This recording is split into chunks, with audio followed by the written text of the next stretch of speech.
Hello everyone, let's continue the session on C language. In today's video, we'll be discussing about data types in C. Now C has got a lot of different data types. The major categories of data types in C language are number one, it's called primitive data types. And number two, it's called derived data types. Number three, it's called user defined data types. Yeah, so these three are the classification of data types in C language. Now under primitive, that is where you can have your known data types such as character, integer, float, and double comes under. Okay, the four major data types which everybody knows, and the order which I specified, which is character, integer, float, and double, is because of a reason based upon their sizes. And you very well know the size of a character variable is 1 byte, an integer is 2 byte, and float is 4 byte, and double is 8 byte. So it is basically 1, 2, 4, and 8. And 1 is for character, 2 is for integer, 4 is for float, and 8 is for double. Okay. Now let's create a variable for each and every data type and let's confirm it.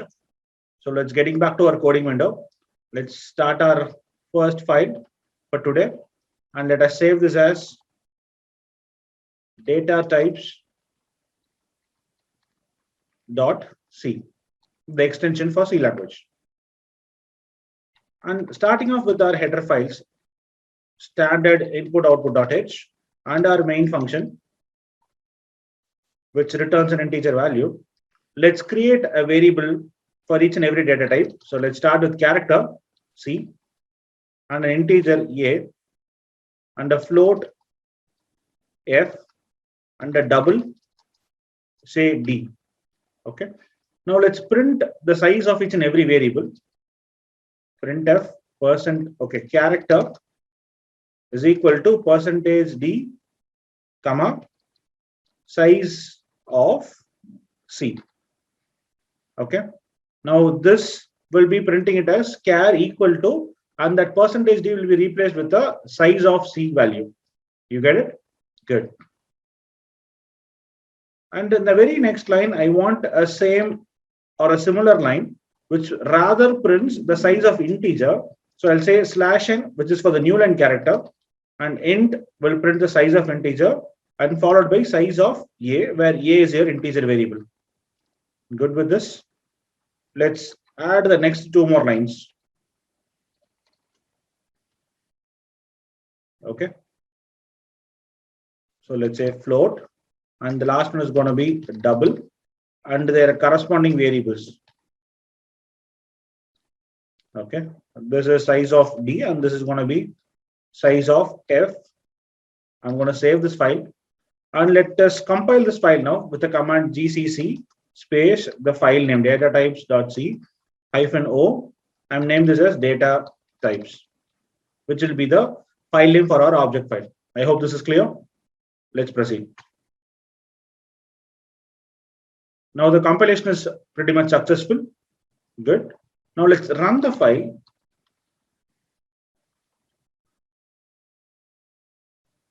Data types.exe. I'm running this file. Now have a look at this. What are we getting here? Character is 1, integer is 4, float is 4, and double is 8. If you remember, I would have mentioned the size of integer variable as 2 bytes earlier. You remember it? And when you search across the internet, or when you go through any of the books which is written for the syntax of C language, the most common term you can come across is size of integer is always 2 bytes. Okay. Now, why is there a difference in the current compiler which I'm running right now? Okay. Now, to answer this question, yes, now we have to learn something more called as modifiers. Okay. So we are calling it as modifiers. Okay. Now the types of modifiers based upon sign. Okay. The sign modifiers. Okay. There are two major sign modifiers which are called as unsigned and signed. So these two are the modifiers for sign. That is, unsigned means it includes only positive values, and signed means it includes both positive and negative. Signed is only plus, where unsigned is both plus and minus. Yeah, are you clear? Unsigned is only plus, and signed is both plus and minus. This is based upon the sign modifier. Okay, and there is one more type of modifier called size modifier. Okay, the size modifiers, it is pretty much simple. It is called as short or long. Okay, I hope this is clear. Now, in order to declare a variable, any variable for that matter, it could be character, integer, float, or double. Yes, you obviously need any one of the sign modifier and any one of the size modifier. Okay, that is the way you have to declare it as size modifier. You have to have any one of the size modifier. And before that, you should have any one of the sign modifier. So sign modifier space size modifier space data type space the variable name. Yes. Are we clear with this format structure? The sign modifier, size modifier, data type, and then the variable name. Okay. Now the common types which we can see or which we have declared in our programs earlier or any common programs over the internet, you could have seen something like unsigned, short or long, int a. Now this is a pretty perfect example for a complete variable declaration where you have your sign modifier, your size modifier, and then your data type, and then your variable name. Okay, but this is not the way which we declare in most of our programs. Whenever we write a program, we don't tend to use most of the sign modifier as well as the size modifier. Rather, we just say int a or int b or int c or something of that sort. You understand this? Yes, good. Now, in that case, right, what does the compiler do if size modifier and sign modifier are not provided? Yeah, what is the compiler does it assume? Now, this is when we need to know something about the types of compilers. Okay. Now, in C language, we have got a lot of different compilers, starting from the inception of C, when we started working with C programming back in 1980s when it was created. Yeah, C language has got a basic primitive compiler called as Borland C compiler. Now, this is a name which many of us would have come across, the Borland C compiler. And later on, when we were in a college days and when we studied C language for the very first time, you would have come across a blue screen window for programming. Yes, and that compiler is called as your Turbo C compiler. We'll call it as, in short, it is called as TC. Yeah. And now the present trend right now, what we are using is called as a GCC compiler. And this GCC compiler is embedded into many of the softwares which we use to compile and execute the codes. For example, CodeBlocks, DevC++, or any of the online platforms, online compilers. It could be your online GDB or any online platform like Tutorials Point. It could be anything. Now, all these platforms or all these websites, they use this GCC compiler, and there are a lot of different versions of it.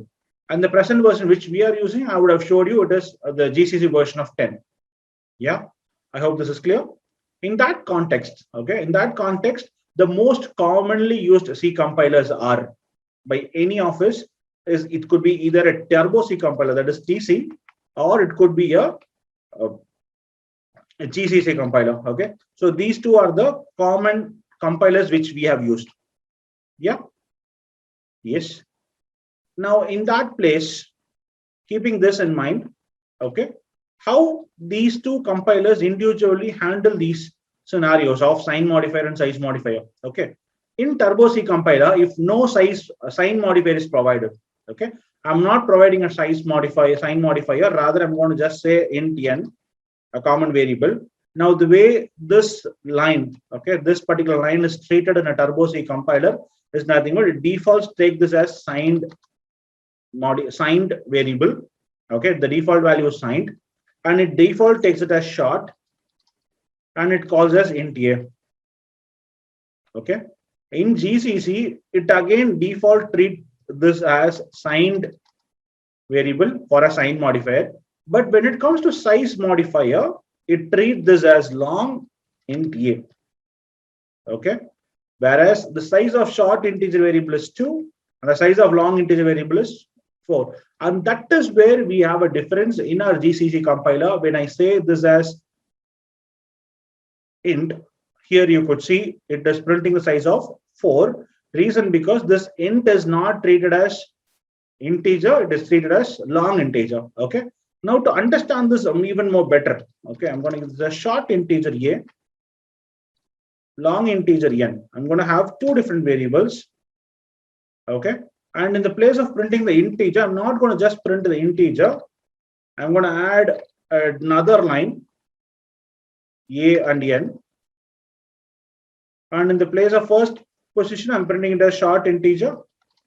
And next one, I'm printing it as long integer. Now I'll compile it. I'll run it for one more time. Now you could see the size of short integer is 2 and size of a long integer is 4 and float is 4, double is 8. It's as usual. Okay. And this short and long can be included for all the other data types as well, for character, for double, for float, and for all the others. Okay. And in some cases, in integers, we also tend to use something called as long integers, where the size of long integer is 4. And when you have an even more extended space, okay, I'm calling another variable called m, which is of type long. So I have to declare that variable also. So I'm saying long int m. This line can also be alias written as long m without the need of an int. Okay, this is also accepted because our compiler reads the line as same as it was earlier. I've cleared the screen, I'm compiling it, and I'm running it again. Now you could see the size of long integer is 4, size of long integer is 8, and it is hence on and henceforth. Okay, I hope this is pretty much clear about the primitive data types and the sign modifiers. Yes.